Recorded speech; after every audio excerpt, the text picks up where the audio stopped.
Hello there, I'm Toby Haydock, and in these parts live evil spirits.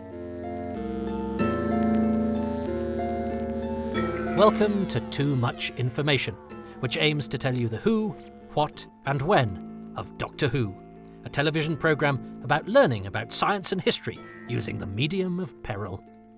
Whether you're discovering the episodes for the very first time, or you know your Tegans from your Tiganas, then you're extremely welcome on this odyssey behind the scenes, which aims to go through the series one episode at a time.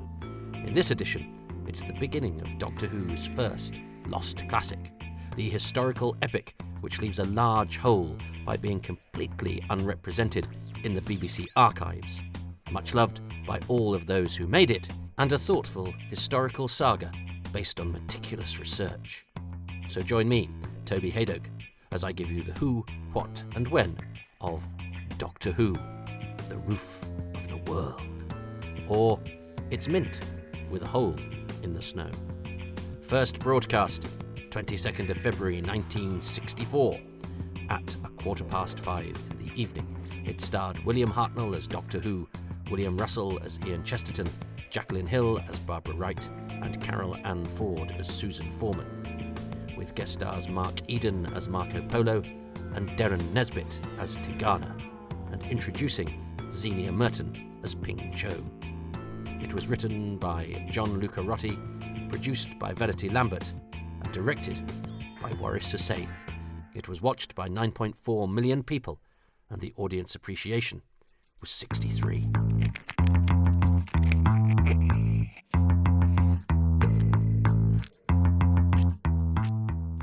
The TARDIS has landed on a snowy mountain, and Susan and Barbara find a giant footprint in the snow. The TARDIS has a damaged circuit, which means no heat or water within for the travellers. Surrounded by Mongol warriors, they are saved by Venetian traveller Marco Polo, who is in charge of a convoy heading to Cathay, China. Suspicious warlord Tigana and a young girl headed for an arranged marriage, Ping Cho, who befriends Susan, are among the travellers. Ian is honest about the TARDIS's special abilities when talking to Marco, who decides to take the machine for himself as a gift for Kubla Khan in order to secure his own release from the Khan's obligations.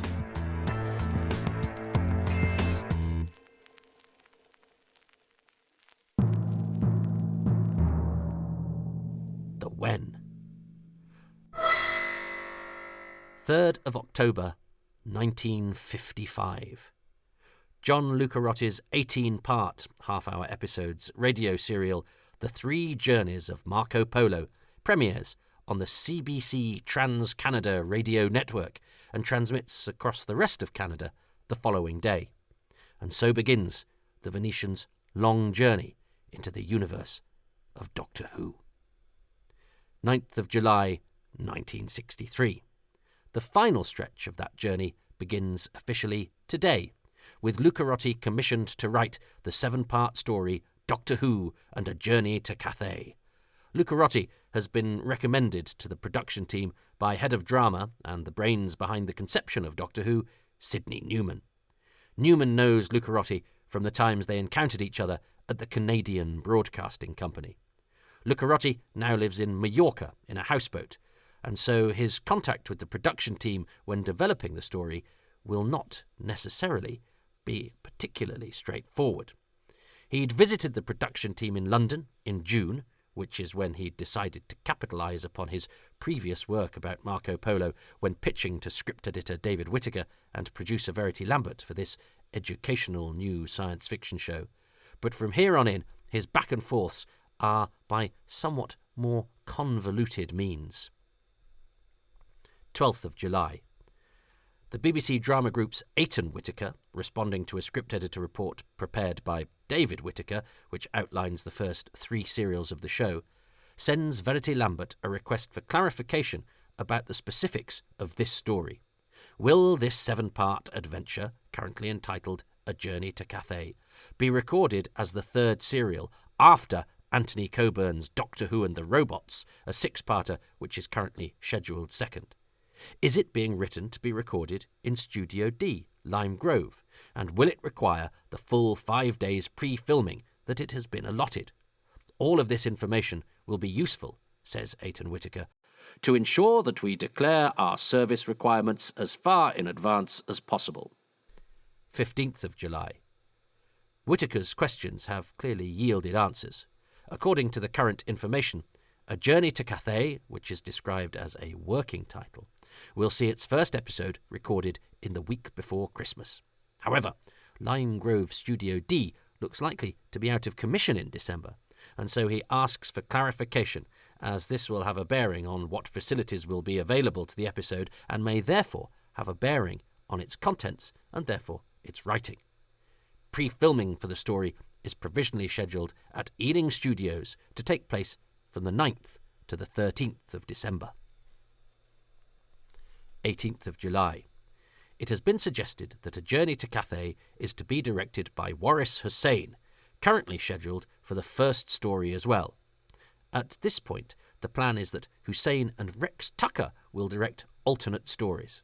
It is hoped that the team will be able to produce the serial in Riverside, Studio One, which would have allowed for a slightly more expansive journey than the BBC planners are ultimately going to allow for. 23rd of July. The story is now well and truly ensconced in the early shaping of the first year of the show, with television publicity organiser Richard Bright informing those who need to know that the first story will be set in the Paleolithic Age, the second will move forward to a world inhabited by robots, and the third will move back again to Marco Polo's Journey to Cathay. 31st of July. We have a transmission date for the serial, 18th of January 1964. As we shall see, though, this long journey involves several obstacles which necessitate a number of changes of plan. 1st of August. Some early publicity material for the show is circulated. The brief synopsis of Doctor Who and A Journey to Cathay says that the ship takes Doctor Who and his companions to the splendours and dangers of Cathay in the days of Marco Polo, and states that John Lucarotti has previously written for American and Canadian television. 16th of September. David Whittaker issues a longer description of the story, which is still third, and to follow Coburn's 6-part Robots adventure. It will be followed by Robert Gould's minuscule story, then Terry Nation's story set on a dead planet, and after that, 6 episodes by Malcolm Hulke, set in Britain in 400 AD. Lucarotti's serial, the third, which is in preparation, is described thus. TARDIS now stops in the 12th century AD, and Doctor Who and his companions become involved with Marco Polo and one of his journeys on behalf of Kubla Khan. Polo is transporting a young girl to be given in marriage to one of the Khan's allies, an aged old man, to seal the alliance between the two rulers, although the girl is appalled at this prospect. Marco Polo decides to add TARDIS to the other strange and wonderful gifts he is taking, and Doctor Who and his friends are forced to join the caravan. Other factions are secretly working to promote war between Kubla Khan and his ally, and the travellers' defence of the ship, sympathy for the young girl, and admiration of Marco Polo inevitably involve them in an adventure of action and suspense. Those interested in such things might like to note that TARDIS is not in capital letters. It has no definite article and is in inverted commas in its synopsis for this story, and indeed any other story bar the first set of episodes, which find it capitalised and without the speech marks. Lucarotti has had trouble plotting and storylining the complex serial, and so Whittaker has just told him to get on with it and write the scripts without a need for the breakdowns which have been holding him up. 27th of September. The aim is for Lucarotti's scripts to arrive at the BBC on the 7th or 8th of October, in order to be ready for rehearsals, so in need of only minor rewrites, by the 18th of November. Initially, there are only titles for the first 4 episodes. The BBC has committed £225 per episode for Lucarotti's work. The scripts have still not arrived. The story is currently intended to be the 3rd serial in the run, to be recorded now at Lime Grove Studio D from Friday the 10th of January for an 8th of February TV debut. 16th of October. BBC Head of Programmes Donald Baverstock backtracks on the initial plan for Doctor Who to run for a year and elects to commit to just 13 weeks for the series. He has concerns about the show's budget and feasibility, especially in light of the expense of the TARDIS set. The current roster of 3 series scheduled does not fit into Baverstock's 13-week window. 4 parts for the introduction and cavemen, 7 parts for Nation and his Daleks, which have been brought forward and displaced Coburn's robots, and 7 for Marco Polo, means that something will need to be inserted in between the journeys to Skaro and Cathay. Baverstock's memo is really very late in the day, and the numbers he requires don't tally with what the team have ready to go, or even in reserve, and so Marco Polo will need to be bumped into a time period during which Doctor Who now has no guarantees that it will actually still be being made. 22nd of November. Donald Baverstock, after pressure from Donald Wilson, essentially greenlights Marco Polo when he confirms that Doctor Who, OK then, can have a second block of 13 episodes. Although even then, he's initially only fully committing to 20, so at one point it's figuratively possible that the journey with Marco Polo will be the series' last. The story has been worked on via discussions between Lucarotti and Whittaker, but with Baverstock's reluctance to commit and the spaceship two-parter possibly being the show's last hurrah, they go through a period, Lucarotti and Whittaker, which ends today, of knowing that all of their labours might actually be in vain. 27th of November. Producer Verity Lambert celebrates her 27th birthday. Pointed out here, just in case you're still unsure, just how young some of the movers and shakers behind the early series really were. 9th of December. Waris Hussein, assigned to direct the serial, celebrates his 25th birthday, just to re-emphasise the last point. 31st of December. Donald Baverstock, who's ancient at 39, confirms that Doctor Who will now be allowed to run for 36 episodes. However, he has some observations about the show, which he feels needs to brighten up the logic and inventiveness of the scripts. He feels that the Doctor and Susan have appeared too helpless once outside the TARDIS, and Ian and Barbara too clever. With his eye on the story about to enter production, he notes, "Any ordinary man of the mid-20th century returning to, say, the Marco Polo age could hardly help making assertions all the time which would sound to the 14th century Chinese or Venetians like mad, ludicrous prophecies. Likewise, the characters of the past and the future should also have appeared more strikingly and differently ingenious, the one more often reminding us of lost simple knowledge, the other credible skills and capacities that can be conceived lightly in the future." He asks for a reduction in slow prosaic dialogue and that the dramatic movements centre more on historical and scientific hokum. 7th of January. Donald Wilson sends Baverstock an outline of the next 3 Doctor Who stories in production. It's official. The new 2-parter, The Edge of Destruction, will be followed by Marco Polo, which will be directed by Waris Hussein. However, Verity Lambert's position at the helm of Doctor Who is now not safe. Donald Wilson is developing a new series called Swizzlewick, which will be produced in Birmingham. And as Lambert is a young, unmarried woman, it is felt not unreasonable that it should be she, of all the BBC's producers, who could easiest uproot and make the move. The dates of this aren't all totally clear, but certainly it all occurs in the early part of 1964, with Doctor Who's future far from certain, and her being a woman at the BBC in the 1960s, Lambert is having to dig her heels in and fight the system and her superiors. 9th of January 1964. Waris Hussein is now scheduled to direct all 7 episodes of the story. At an earlier point, it has been intended that novice Richard Martin, as he has done with the first Dalek story, should helm some instalments in order to give the main director a bit of breathing space. Martin's episodes were intended to be parts 4 and 6. 10th of January.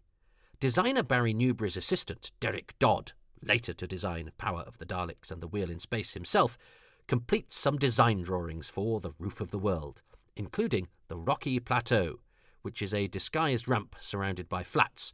Sandbags covered with sawdust will give the illusion of snow, and the Mongolian tent, which will reappear in 3 out of the next 4 episodes.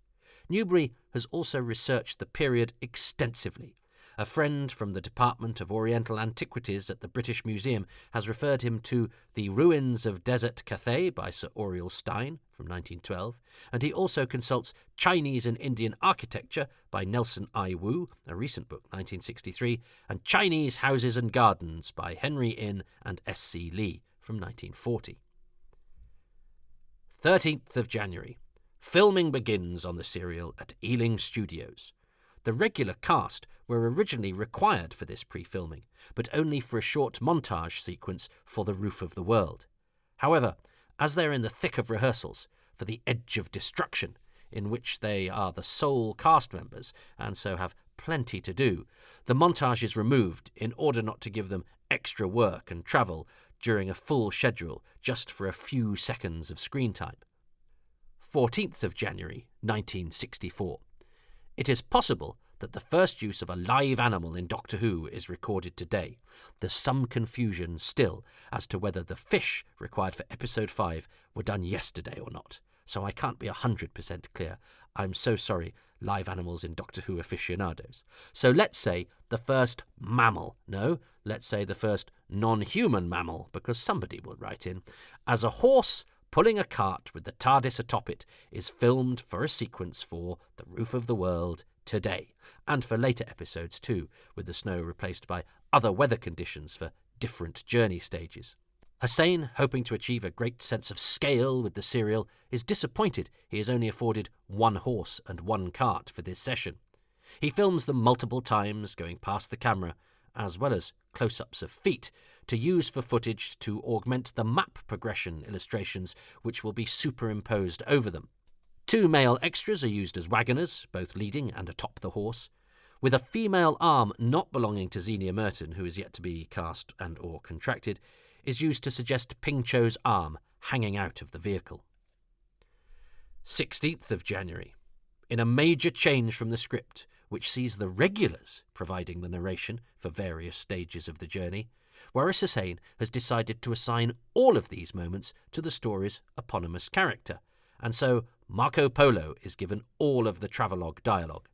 This will be accompanied by a map and shots of Marco writing his journal, and today calligraphist John Woodcock's hand stands in for Mark Eden's as the traveller inks his journal. Woodcock has studied at the Royal College of Art and will later write a number of books on calligraphy. The first of these map sequences is for The Roof of the World, Episode 1, and depicts the journey to Lop. Now, although Eden does not provide his own hand, he is on hand today, recording his narration for these sequences. Eden has been asked to play Marco Polo, having been seen by Hussein at the Royal Shakespeare Company in 1962. Hussein wants a good-looking hero type to give the character his requisite level of dash.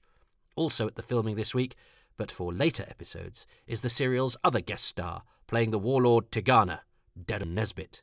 Nesbitt is actually the bigger name, and is therefore the highest-paid member of the guest cast, equalled only by a veteran actor who joins in a later episode. Tune in then. And caught Hussein's eye when he played a sadistic murderer in the 1961 film Victim, which was groundbreaking in its depiction of homosexuality. A busy actor, Nesbitt will appear in an episode of No Hiding Place just 11 days before The Roof of the World is broadcast. Eden and Nesbitt already know each other and like each other too, which helps in a production with such a fast turnaround. Also today, a busy day for the story's production.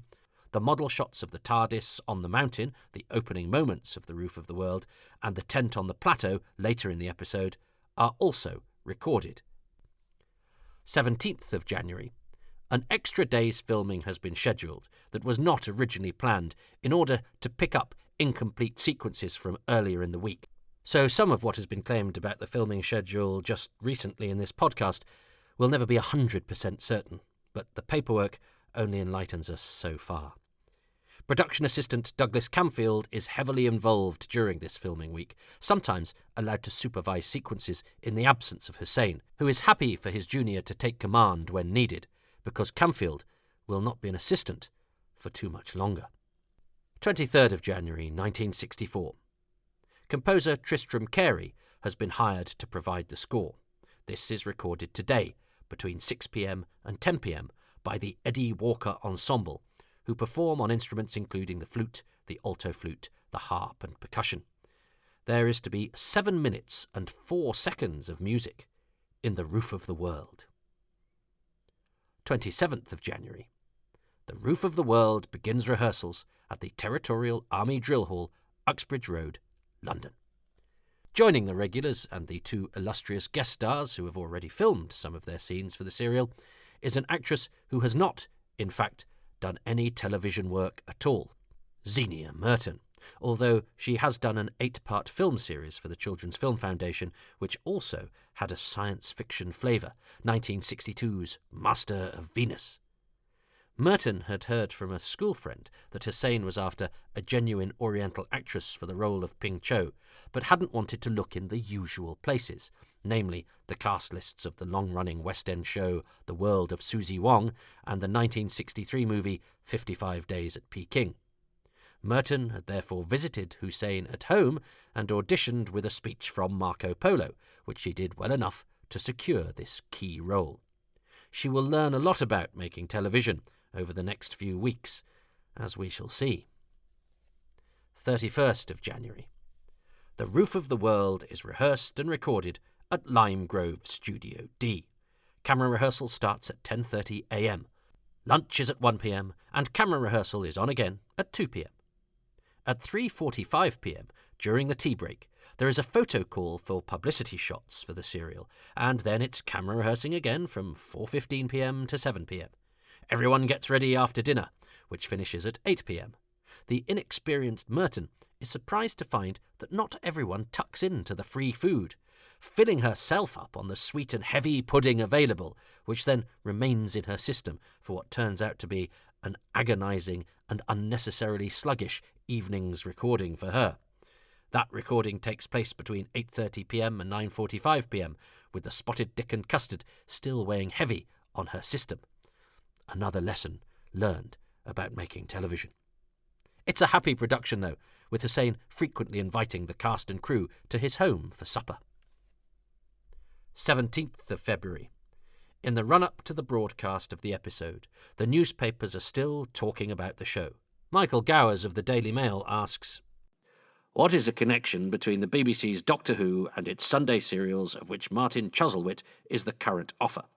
It is that both are deliberately deemed to beguile all age groups, and the design has proved pretty successful from the BBC's point of view. At the moment, Doctor Who is hiccuping uncomfortably between adventures. Even so, he has managed to collar more than just the attention of the kids." 19th of February. The Bournemouth Echo runs a picture of Ford and Merton. In The Roof of the World, the Doctor Who episode on BBC TV on Saturday, the 4 travellers in time begin a new adventure, it says. They find themselves in Cathay in the 13th century, when the empire of the Tartars is at its peak. Xenia Merton and Carol Ann Ford find a gap of 7 centuries interesting. 20th of February. Another landmark. The very first Radio Times cover is afforded to Doctor Who. Not for the first serial, not for the Dawn of the Daleks, but for this, an historical episode shown just once on British TV and then lost. To the chagrin of William Russell, who is moved to complain to his agent about it, only William Hartnell from the regular lineup features on the cover photo, which sees the Doctor in an image taken on the set of The Roof of the World, alongside Eden and Nesbit as Marco and Tigana. The cover blurb says, "The 4 travellers in time and space return to Earth for a new adventure beginning on Saturday in television." The whole crew does feature inside on page 7 in the preview section, which features a photograph of them all at the way station with Eden, Nesbit and Merton. The new adventure will be set on Earth, we are told. But not the comfortable settled Earth that the Doctor and Susan knew during their sojourn to the 20th century.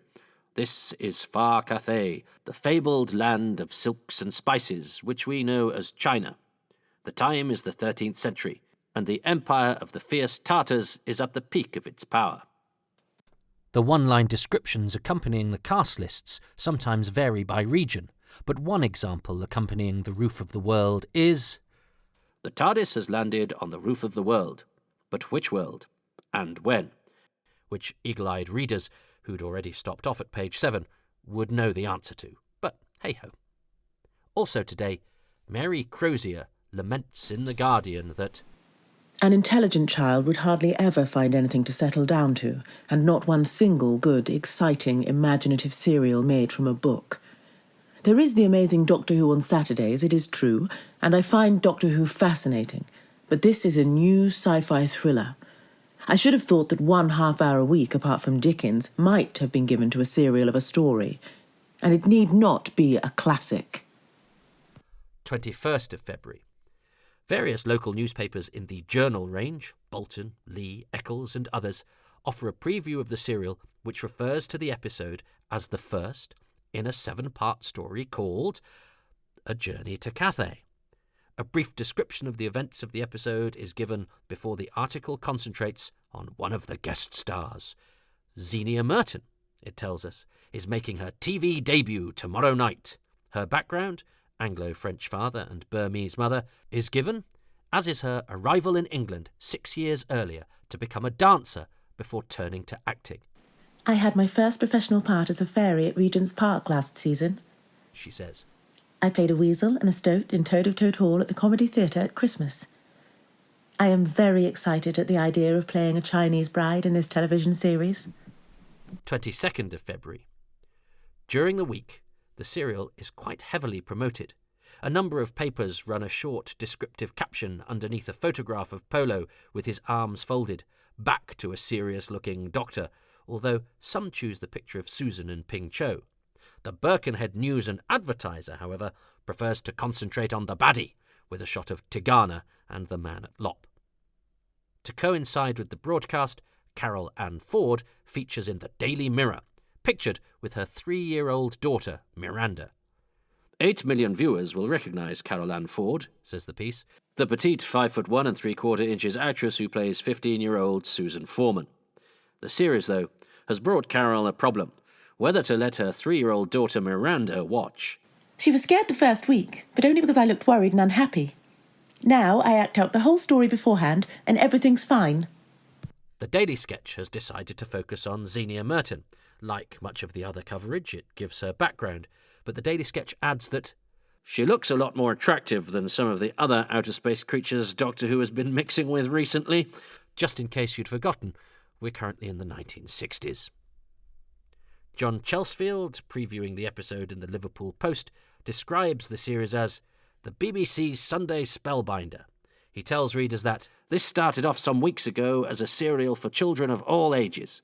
As far as I can gather, there is no upper age limit. It has children enthralled from 4 years to 80 years.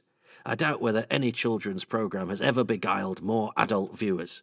And because a lot of mums and dads might be just a little reluctant to admit that they get quite a kick out of the comic caper adventures of an old man flying around in time and space in a spaceship which looks like a police call box, they come in the sneak viewing category. A sneak viewer, he has established elsewhere in the article, is someone who watches a programme with heavily concealed enjoyment while keeping up a barefaced pretence for the benefit of all other fellows that he never looks at that kind of programme at all.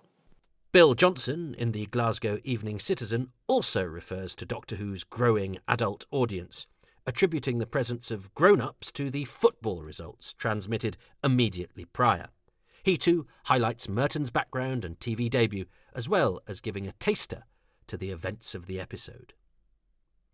In the shadows of all these column inches, The Roof of the World is broadcast on BBC television at 5:15 p.m. Its 9.4 million viewers, 33rd in the charts, signify a drop of nearly 500,000 from the previous week, but the appreciation figure of 63 is an improvement, matching the score of the very first episode of the series and 4 episodes from the Dalek story. Indeed, it is the most often attained score at present, beaten only by the 65 attained by the final episode of the Daleks. 26th of February. The BBC's Internal Programme Review Board notes that there are several appreciative notes on Doctor Who. 28th of February. Cyclops, the television reviewer for the Television Mail, observes that Doctor Who is an undoubted winner which, to use a familiar quotation, keeps children from their play and old men from their chimney corner. The what?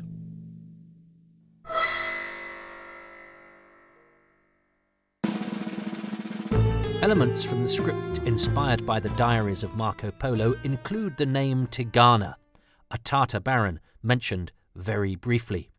Marco's observations about the cold on the mountainside robbing flames of their heat, and his claim to have seen miracles performed by Buddhist monks at the Khan's court. William Hartnell has a slightly modified wig from this week on, which is a better fit. Many of the costumes, selected by costume designer Daphne Dare, come from the famous theatrical suppliers Berman's and are thus from other, earlier, and probably more expensive productions.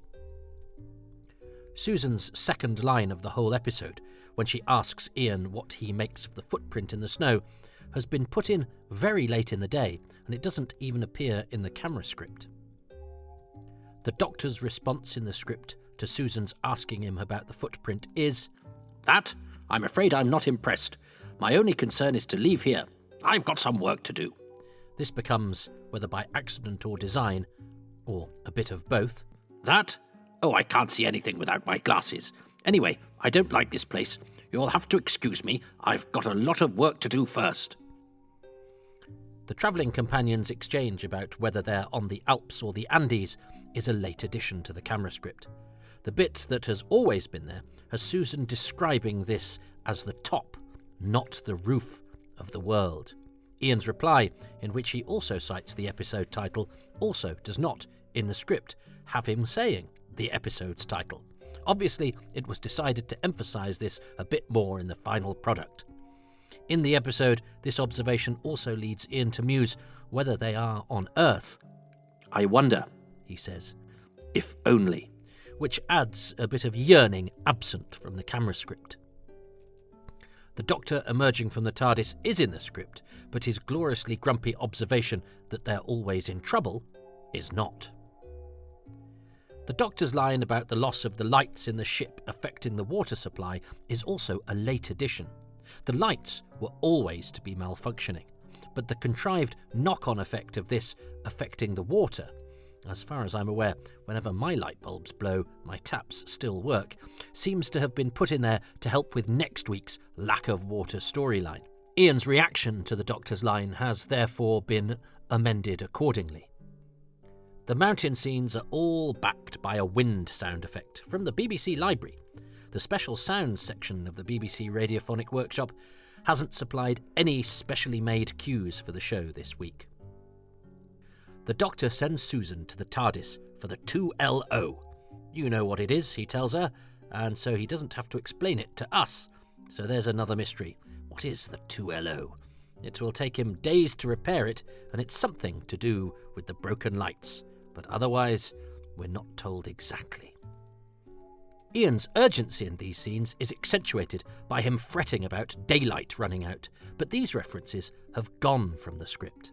Presumably, William Russell questioned how Chesterton would know when it would be night time, seeing as they are in a new location and have only just arrived, so don't actually know what time it is. When Barbara sees the Mongol in the snow, the script stipulates that he is so wrapped up in furs that it is difficult to discern if he is human or not, taking advantage of the fact that the viewer still doesn't really know if this is a science fiction story or not, unless they've read the Radio Times, but not everybody has. One of the flats used to represent the snowy plateau has been in the programme before. The 12 by 10 foot piece of scenery, decorated with sculptured Jabalite rock formations, made up part of the Cave of Skulls during the fight between Kal and Zar in the final episode of the very first story.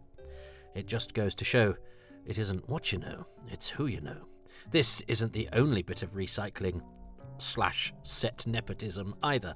One of the mountains in one of the model shots was last seen representing the peaks looming over the Dalek city on Skaro, which were based on the Alps as mentioned in that late script edition mentioned earlier.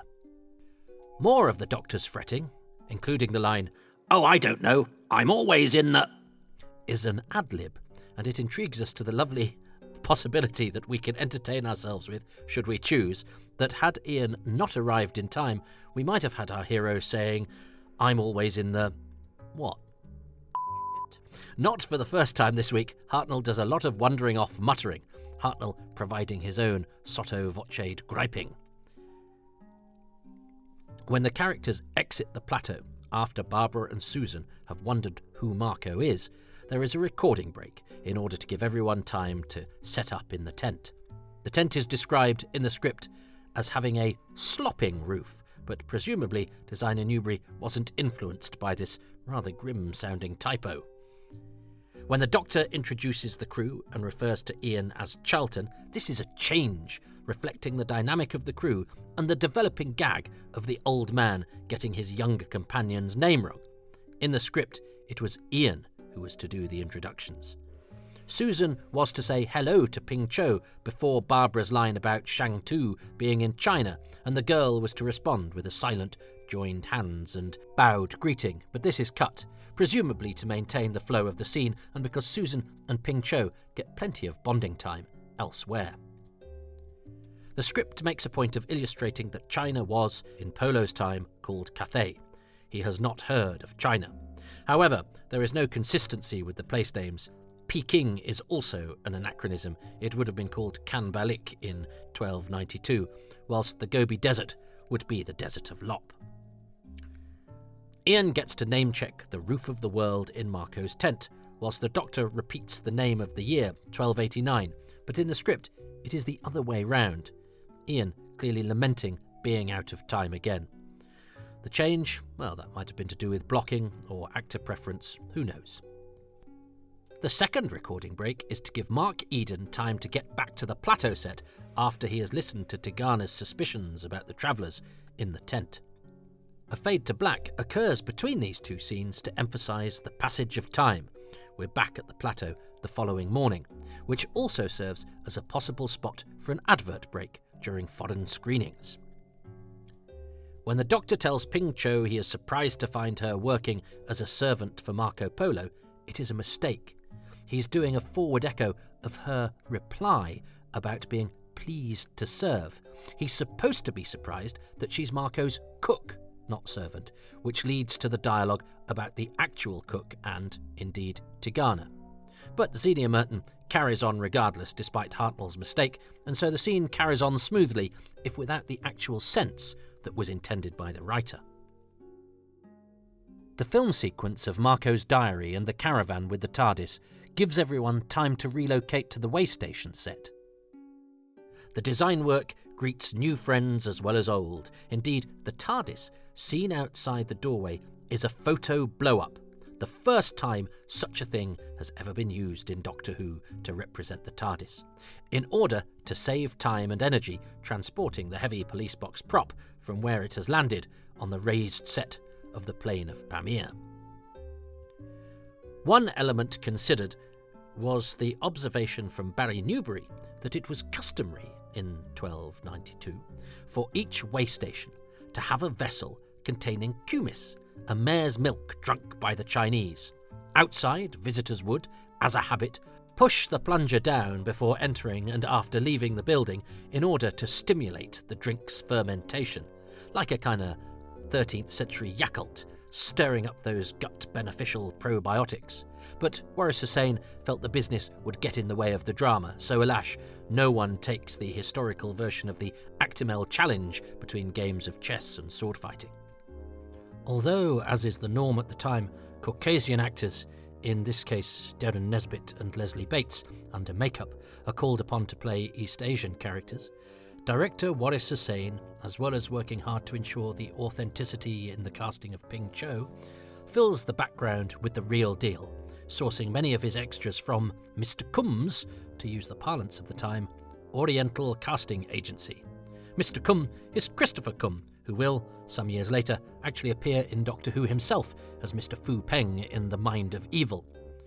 The male extras include Clem Choi, Ronald Chi and John Lee, not the actor we've just seen in The Daleks with the same name, inexplicably suddenly doing extra work and becoming Chinese 3 weeks after a starring role in The Daleks, despite what some silly books and internet sites have suggested.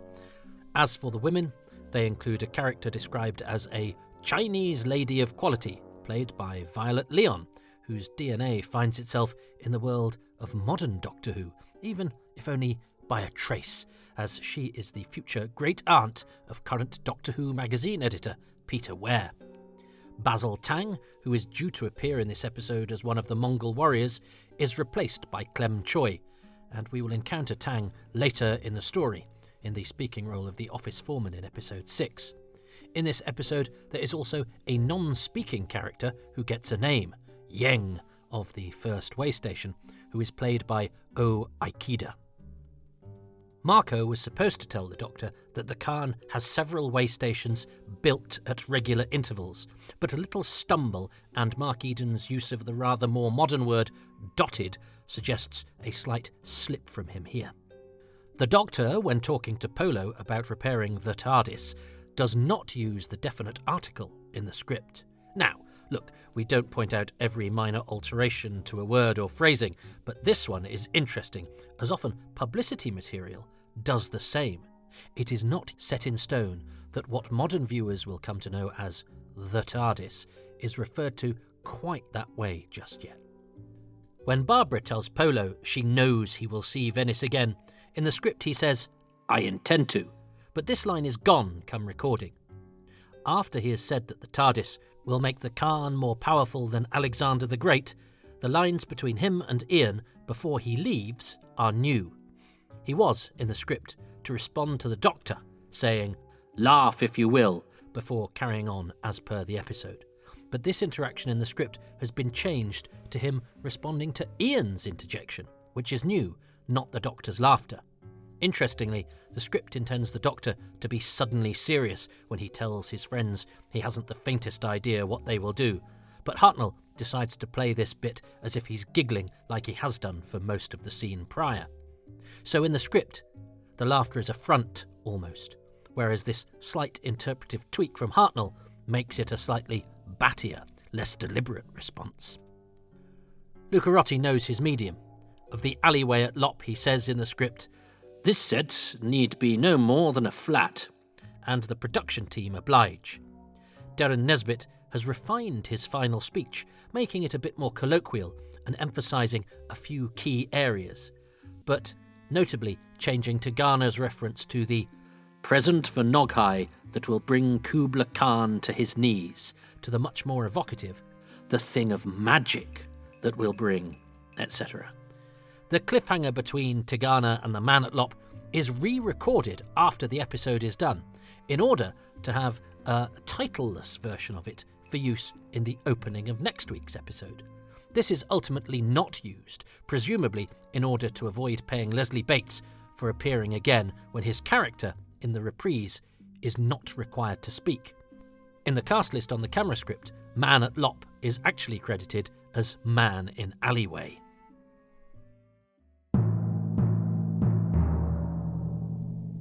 The Who. Mark Eden. Douglas John Mallin was born on the 14th of February 1928, the second child of painter and decorator Charles Mallin and his wife Emma, known as Mag. The Catholic family lived in abject poverty. Charles was frequently unemployed, in a 2-roomed St Pancras flat with no running water and no sink.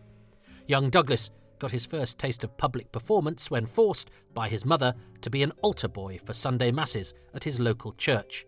Entertainment came from a gramophone at home and, in 1937, a gift to the family of a wireless. He did his first acting at St Aloysius High School in Highgate, one line as 4th townsperson in the Pied Piper of Hamelin, but he was unable to take advantage of a scholarship to Brompton Oratory in Kensington because the family couldn't afford the uniform or travel.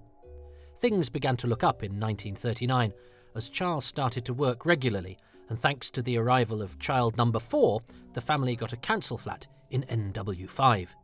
Douglas and his brother Charlie were evacuated during the war to Rushton near Kettering, where they were housed first by a kind but increasingly infirm elderly couple, and then at a vicarage, where they were treated like servants by a sadistic vicar's wife until their father came and rescued them.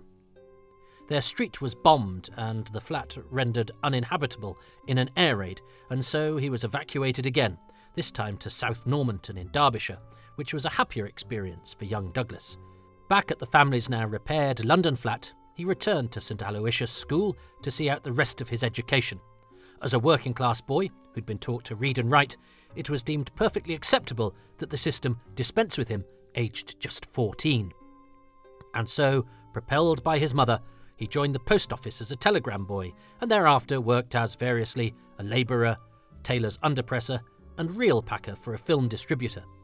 His brother Eddie had served in the Middle East, and when he returned from the war, shared a room with Douglas, and gave him the tuberculosis that he had, unbeknownst to him, caught there. TB sufferers were immediately quarantined. It was contagious and there was no cure, and so Douglas spent 2 years in a sanatorium. Intrigued by the crossword puzzles of a fellow patient, a kind teacher, Douglas was encouraged by the man to study the dictionary and thesaurus and to acquaint himself with a hitherto undiscovered world of great literature from the man's collection and the hospital library. With time on his hands, Douglas soaked it all in, eventually becoming librarian of the ward, which also helped his self-confidence. Eddie, sadly, was more seriously afflicted than Douglas, and he died aged just 23, which made Douglas decide to make the most of the life that had been given to him. Returned to health, he went to work at Dreamland Park Funfair in Margate, where there was a kind of show business thanks to the amusement park sideshows. He spent summer seasons there for the next few years, and in 1952 met and married, in secret, after a short but heady union, Joan Long. They were living quite frugally when Joan became pregnant, even though the marriage was already on the rocks. At around this time, Douglas joined the local amateur dramatic society to give himself something to do in the winter months between seasons. He was immediately offered a huge part in The Ladies Not for Turning, and would have declined but for Joan's encouragement. This set his life on a new course, and come curtain call of the successful first night, he knew he wanted to be a professional actor. With Joan's blessing, he headed for London. The marriage was all but over, despite the arrival of son David, and he fastidiously answered advertisements in the industry newspaper, The Stage. He had already decided to change his name. He felt the Malin family had never had much luck, and the name itself was a derivation of malignant. He'd always liked the name Mark, and ex-Prime Minister Anthony Eden was in the papers. A change of name, then, would hopefully bring a change of fortune. And it did. His application to be an assistant stage manager at the Grand Theatre Swansea on £7 a week was successful, and Mark Eden, actor, well, actually ASM for now, was born in February 1958, a week before Douglas Malin's 30th birthday.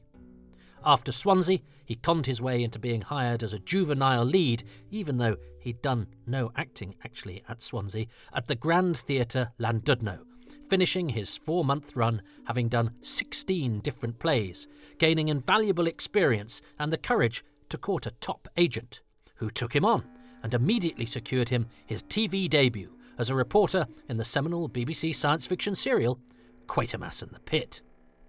He then won the strong part of Marco in a major UK tour of the then fairly new play Arthur Miller's A View from the Bridge, a professional success which was sadly preceded by the end of his marriage to Joan. They remained good friends, however, and she eventually became Joan Le Mesurier, wife of John of Dad's Army fame. Mark then made his West End debut, 2 shows in quick succession, an Agatha Christie and a knockabout comedy, neither successful, but an important notch on the CV. He needed a big break, and got it when the Richmond Theatre mounted a production of The Long, the Short and the Tall, Willis Hall's wartime play that had recently wowed the Royal Court and West End. Eden was cast in the senior role of Sergeant Mitcham, and the then up-and-coming cast also included Terence Stamp, Jack Smethurst, and a fellow called David Barron, who would soon become Harold Pinter. This led to Eden being cast in the prestigious Wesker trilogy, playing the lead role in the third piece, at the Royal Court no less, and he was on his way, immediately securing a lead in a TV armchair theatre once the play was finished. In 1962, he was in the film The L-Shaped Room, and then the Royal Shakespeare Company asked him to perform in A Penny for a Song, which is where he was spotted by Waris Hussein and so later offered the role of Marco Polo in Doctor Who, which he subsequently declared to be among the most enjoyable jobs he ever did. He had been offered the chance to join the RSC full-time by Peter Hall, but felt a better and more secure future lay in film and television, and so he declined. He had a good part in the multi-award-nominated film Seance on a Wet Afternoon, directed by Brian Forbes in 1964.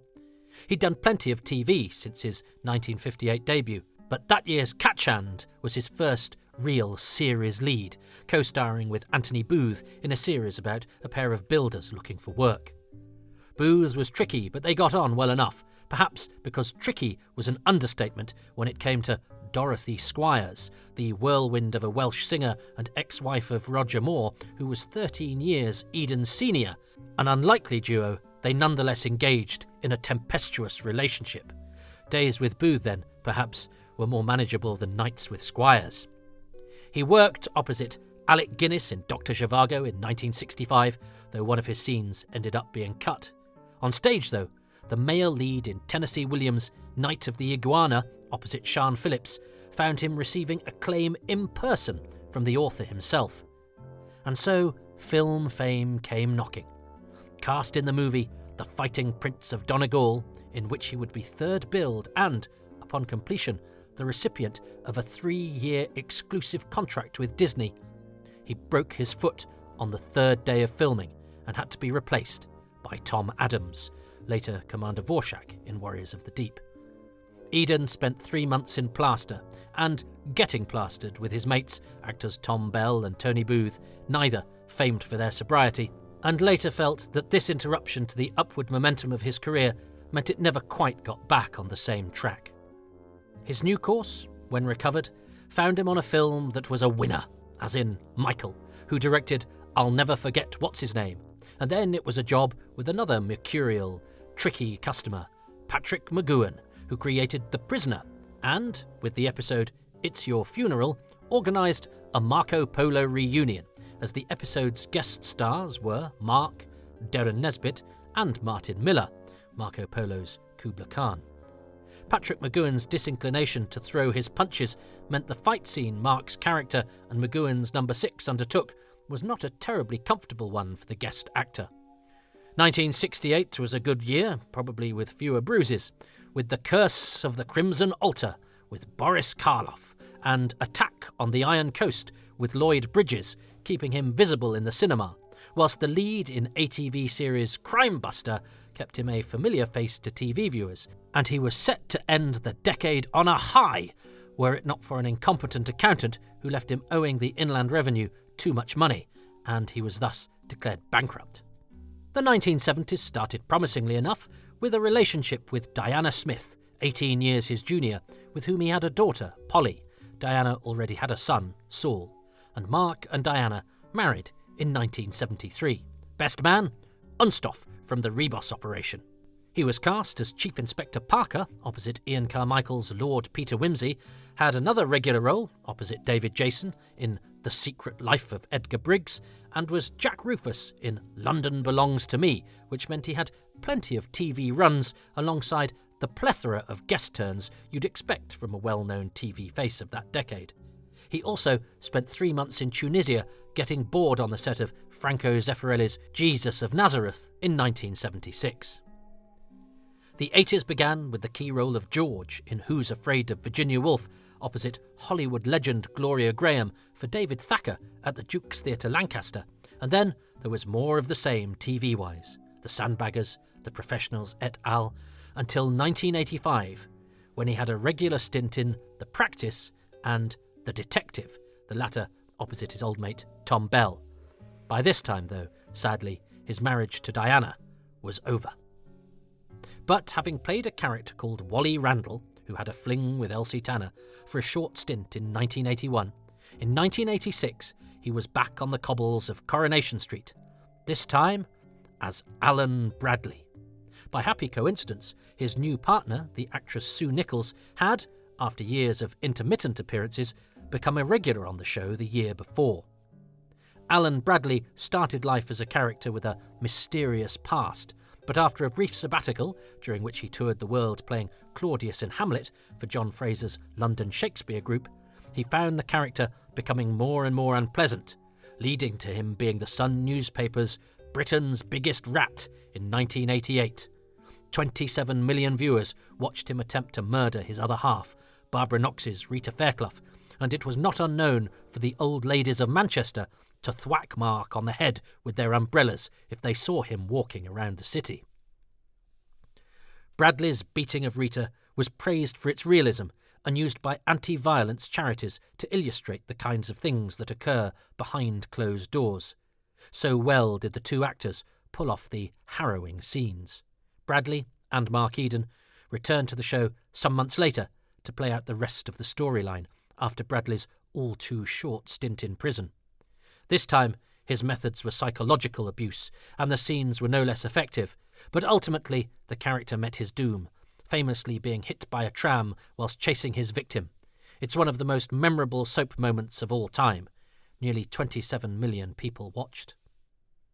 In 1993, Mark and Sue got married in a very low-key and informal ceremony. Unstoff was there again, though. Mark was to outlive David, his son, who died in 2017, aged just 59, but David's daughter carries on the family tradition.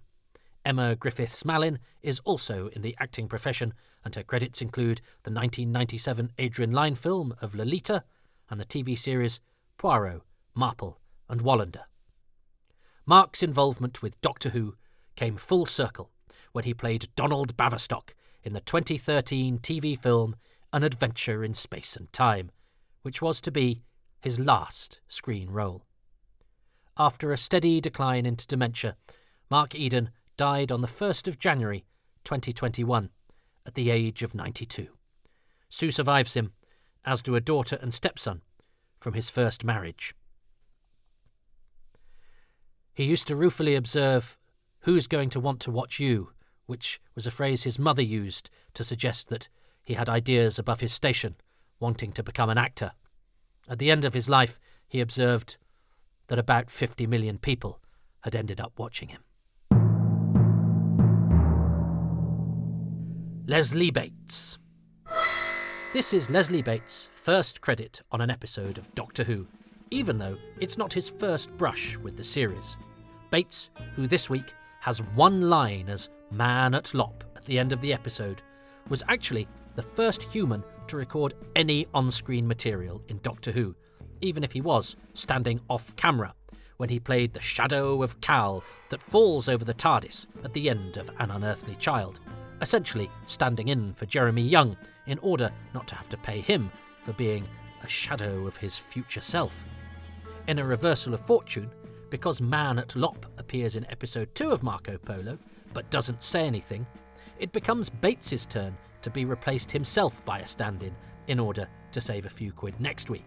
And whilst he played a background tribesman in other episodes of the Caveman story, his only other credited role in Doctor Who was as second guard in The Massacre.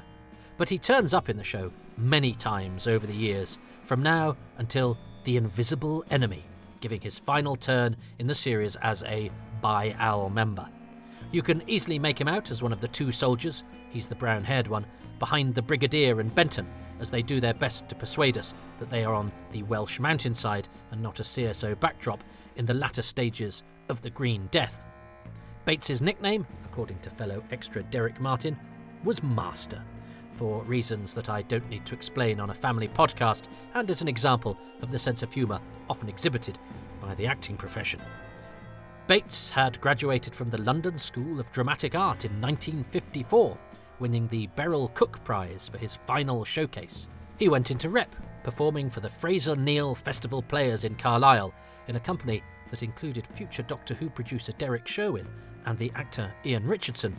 But thereafter, it's fair to say that Bates spent most of his working life as an uncredited supporting artiste on television. He turned up in many episodes of Maigret, Dixon of Dock Green, Moonbase 3 and Z-Cars, playing different non-speaking roles, although in the latter he was also the voice of control. He got the occasional line and credit over the years, in an episode of 1966's Quick Before They Catch Us, directed by Paddy Russell, and in the occasional Dixon.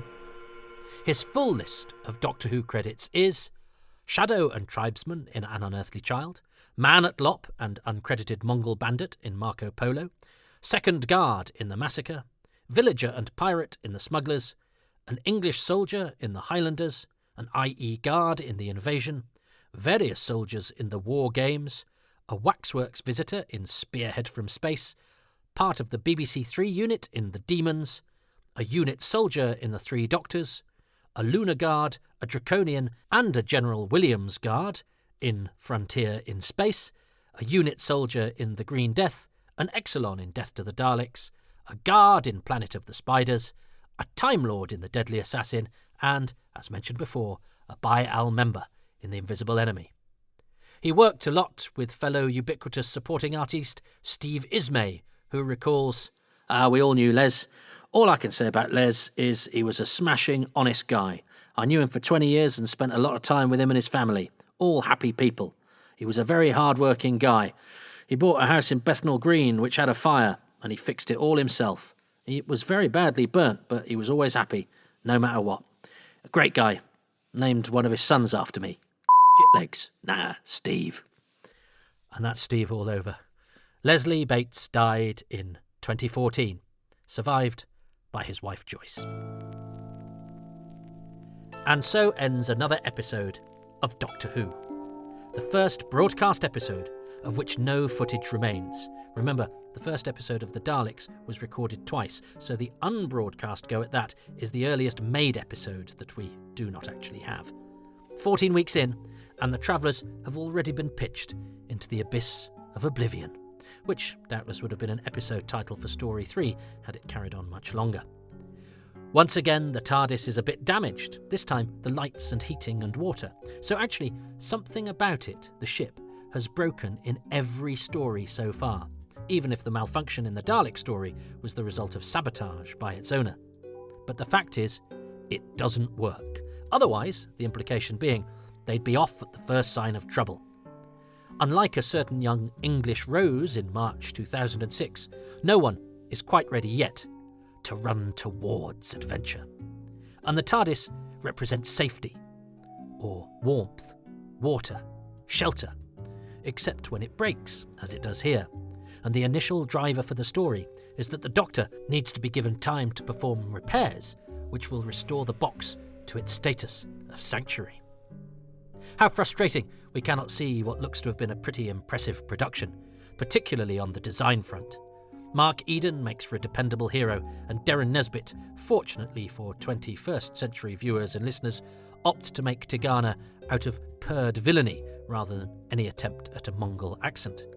If we could see the episode, we might be more uneasy, for sure, although Nesbitt's makeup is very good, and transformative if you know him as the blonde-haired, blue-eyed Nazi playboy type he often gave. And the supporting artistes are largely of genuine East Asian appearance. Small comfort to modern sensibilities, sure, but some. And for modern listeners, it's de rigueur for this sort of thing to be highlighted, even though it's pretty obvious, so highlighted I have. Susan teaches Ping Cho the word fab and explicitly states that she is 16. There's a genuine friendship beginning to develop between the two of them, and the first sign that these supporting characters from this story will become near regular cast members for the next month and a half, in a story that takes place over one of the longest periods of real time ever featured in a classic Doctor Who serial. A period of real time and immense travel, with the travel part narrated over by the titular hero, again emphasising how this is the story of more people than just the regulars. And what a lovely thing it is, Marco's narration, that gives this story another unique element and shows how experimental the show's presentation was from story to story. So far this series, we have had grimy, scary, out-of-time adventuring, a weird and perilous escapade with robotic aliens and a warning about nuclear holocaust, and an unsettling mood piece full of beguiling oddness. But now, we have an educational, lyrical journey which tantalises us with the possibility of aliens, but is in fact an adventure in pure history. The safety of the TARDIS is taken away, and so the travellers now just have their wits and, crucially, their ability to make friends and to prove their trustworthiness, to guide them on this journey to Cathay. And on this journey, the first thing that happens is that their usual mode of transport is taken away from them by the good guy. Oh, and I think the sun's rays will dispel the shadows from your mind.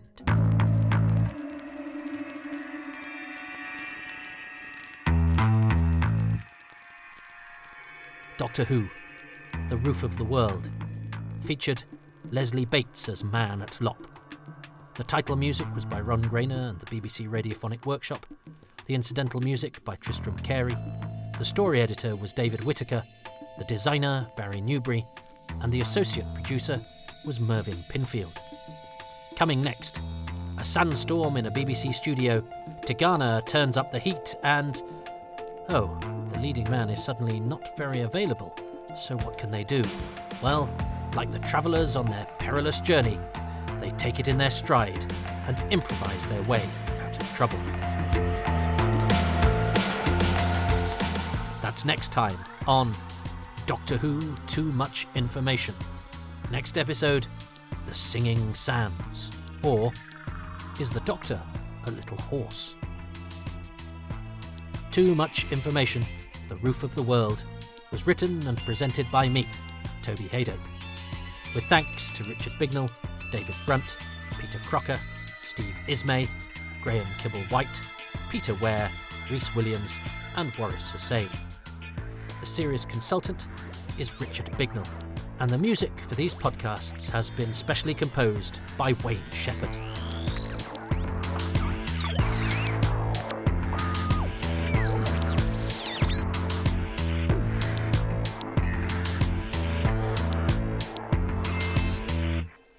I would like to dedicate this edition to patron, podcast guest, and venerable enthusiast, perhaps the original, you might say, Ian K. McLachlan, whose death was announced as this episode went into production.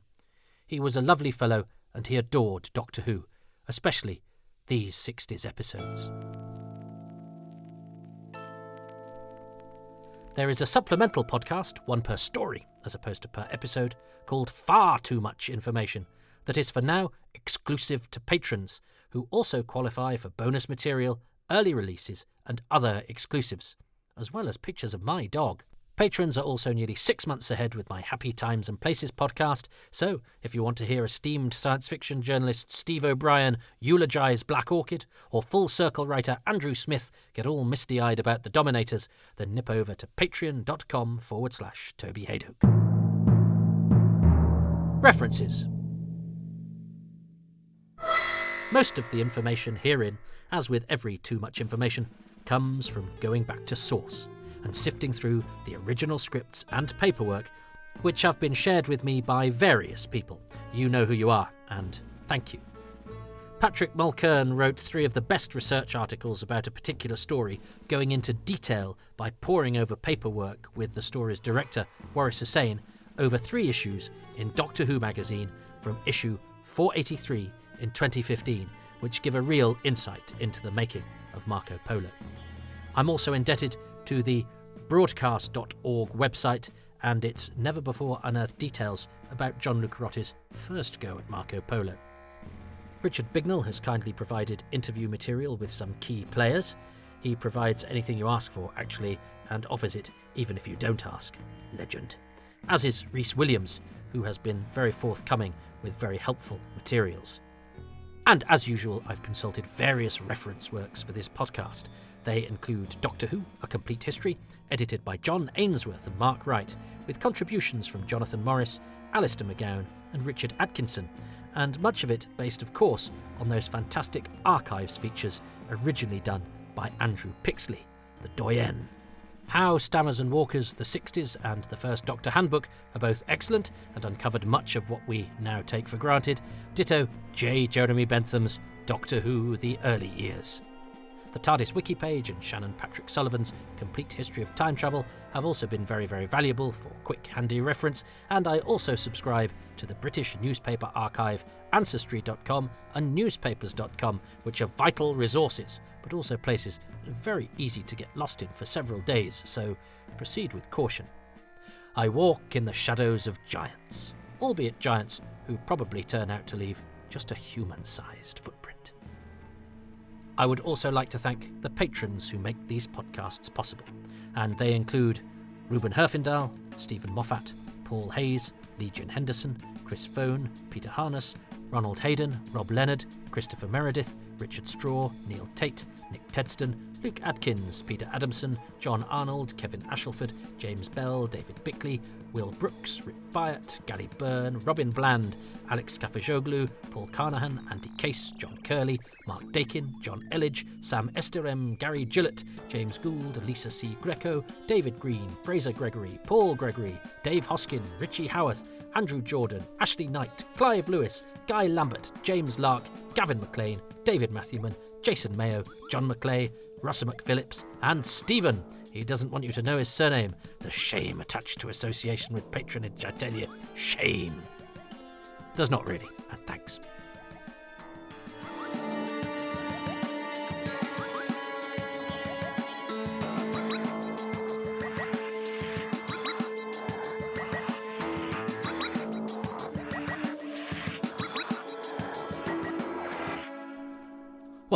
You like a bit of shame. I know some people who do, in which case that's the reason you could sign up to become a patron. But, if you also are shame averse and just like supporting independent, solo-produced Doctor Who content, which is what this is, then please go to patreon.com/Toby Haydoke. They enable me to give some proper time to record these on good equipment, edit them properly, pay the musicians, pay the actors, and not have advertising. And here's a delve into the paperwork of Marco Polo. Men, are you skinny? None of that. So, I will keep them ad-free, but the patrons justify that ludicrously uncommercial choice of mine. Patreon.com/Toby Haydoke starts from as little as £3 a month, and if you sign up for a year in one go, you get a 10% discount, but the tiers go all the way up. Most things are available at the lowest tier. I don't like the idea of withholding anything from anybody, but I have to play the game, so there are a couple of things as you ascend further up the ladder. However, the bonus material, the exclusives, in fact, all of the material produced is at that lowest entry level, £3, and you get advanced releases, patron exclusives, AMAs, photos, stuff from my archive, and you're 6 months ahead, as mentioned before, with Happy Times and Places, and probably about a month, maybe 6 weeks ahead with Indefinable Magic, maybe a couple of months ahead with Too Much Information. It depends. I wish I had a system. There's also far too much information, which you only get if you are a patron. So patreon.com/Toby Haydoke. If you want to go to kofi.com/Toby Haydoke, you get no bonuses at all. But there's also no commitment. It just means you can throw a few pennies into my hat as you're going by if you fancy. Sometimes you will, sometimes you won't, and that is fair enough. And you know what? Not paying anything is fair enough. The cost of living is absolutely ludicrous at the moment, and it looks set to get worse. And, solidarity, folks. So if, for whatever reason, this stuff makes your journey to work or your time pass in a way that you need now because you've got less Redis to spend on the sort of entertainment you usually have, whatever, I'm delighted. I'm delighted that my voice is in your ears and that you've taken the trouble to bestow your precious time on my waffling. So look, thank you, and I hope you like it. That's the reason I do it. I don't do it because I like doing it. I'm currently in a sound booth that's really hot, and I keep stumbling over my words and having to redo it, and there'll be bits that I hate when I've put it together, and I'll eventually, re-edit, chop and change a couple of bits that I'm not happy with, and then I'll put it out, and then I'll realise I've forgotten to change that repeated word or that slight stumble, and I'll hate myself even more. So, honestly, I hope that this is less painful for you than it is for me. So, thanks for listening. As I say, thanks for giving me a reason to do it, other than self-punishment and flagellation. But what you could do that costs nothing is go to iTunes, go to Podbean, go to anywhere on the internet, Spotify. I don't know if you can rate things on Spotify, but give these 5 stars. That really, really helps tickle the algorithms, and it helps to make other people aware of these. And if you say nice things on social media, again, that just brings traffic in the direction of these pieces, which I hope, other people who aren't yet listening to them might like. And if you've stumbled upon them for the first time and enjoyed them, please tell your friends, either by word of mouth or cyber typing. Okay, I think that's probably long enough. But thanks for your support in whatever shape it comes. Even a footprint in the snow outside my door. No, actually, no. I mean, I love you, but don't leave any footprints in the snow outside my door. That would make me feel stalked.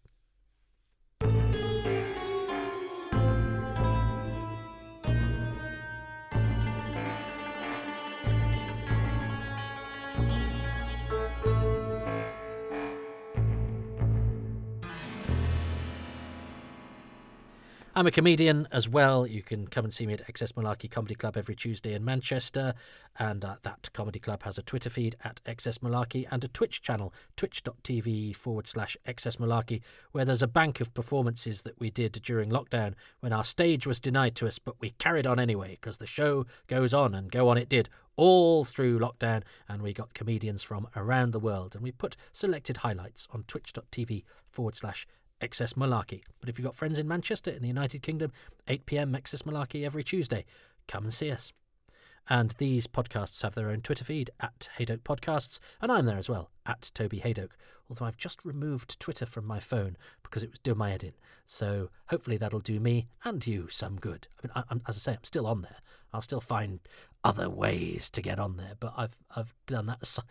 I've done that psychological thing. Well, I've taken it on my phone. My life will improve now, and I will write a novel.